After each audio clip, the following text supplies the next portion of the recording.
we have bonded you. So you just don't walk scot-free.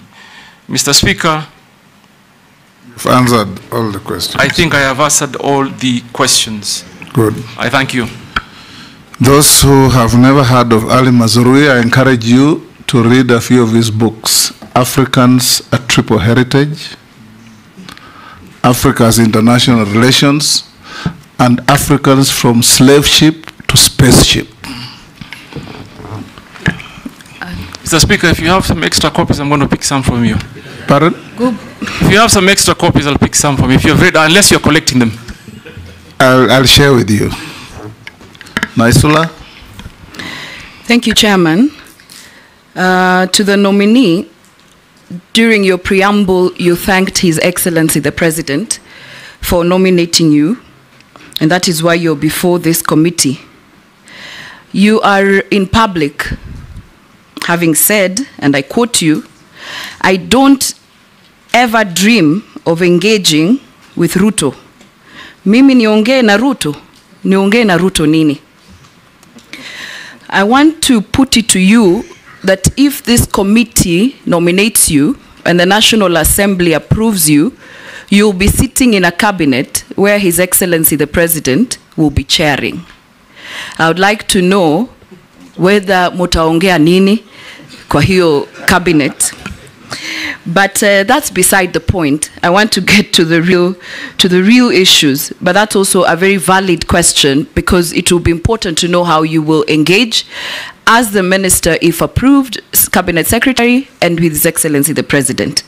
Now, there is tax exemption on exploration and accumulation of exploration expenses for offset against income upon full commercialization. What I would like to know is, do you think exemption should be tied to certain activities and for certain duration of time? There are people who are exploring in this country in perpetuity for 30, 40 years just so that there is tax exempt. And I suspect they've actually explored and they've gotten the gemstones or whatever they're exploring, but because of the exempt, they continue to say they're exploring. To my last question, the Mining Act prohibits civil servants from dealing with minerals. According to Article 81 of the Mining Act, no person, whether civil or military, and serving in government is allowed to directly or indirectly acquire or hold any right or interest under any prospecting right. Despite this provision, high-ranking government officials, public officers, state officers, and civil servants are involved in mining. And I'm sure some of them have started looking for you since you were nominated.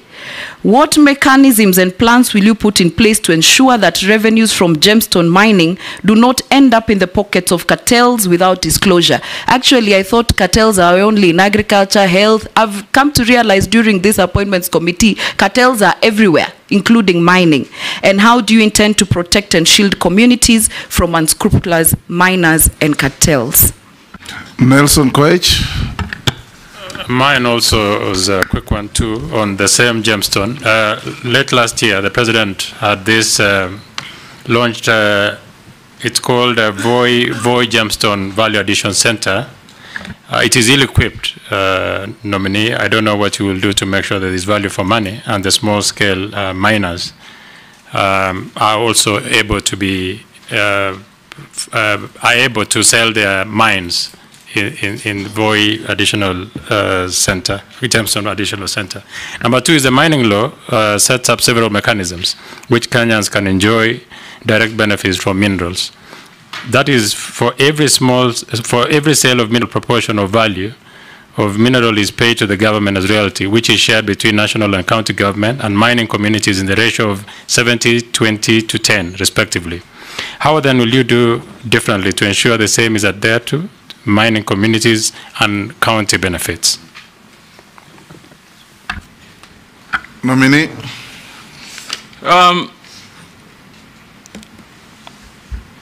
Honorable Naisula, you talked about exploration, but my research tells me, and I'm yet to get a detailed brief from the ministry, that you're imagining there are people doing exploration for 30 years. There are people doing prospecting for 40 years. How that makes sense, I have no idea. Whether it happens anywhere in the world, certainly it cannot be. How do you prospect for 40 years? So we need to quickly relook into our policy, Mr. Speaker. We can't as a country. And this explains why mining GDP's contribution is under 1%. It can't continue like this. It can't continue. And Honorable Naisula, you are very right.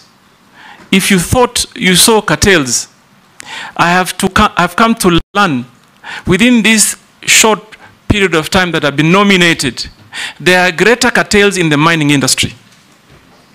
And Mr. Speaker, if you approve me, that is where I begin. Remove the cartels, remove the brokers. Mining industry in Kenya cannot be a market of speculators. Mr. Speaker, I've also learned that before someone hits the ground, you'll find instances where a company has exchanged hands more than 10 times.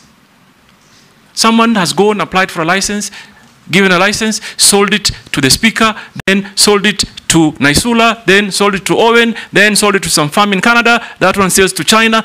All that time that they're speculating and gaining profits, the Kenyan people are losing. They are losing. It's only that I am, and this is a task I'm going to take, because it looks like Kenyan population really do not have an idea of what geological minerals may be in the country. They must get involved, and I'll take it upon me to ensure they get involved. So I identify completely with your sentiments, Honorable Naisula, and this is an urgent matter that must be discussed and be realigned in a manner that works and defeats those cartels. Mr. Speaker, Mr. Speaker, Honorable Naisula told me nitaongea na. You don't have to answer that. Only fools don't change their minds. I was going to say it in Kiswahili. Go and answer the other question. Wapumbavu tu ndo wabadilishe mawazo. There is a question on communities. Yeah, I'm coming to that. Yes. Number one, I've already picked an issue on, for example, timely disbursement of royalties.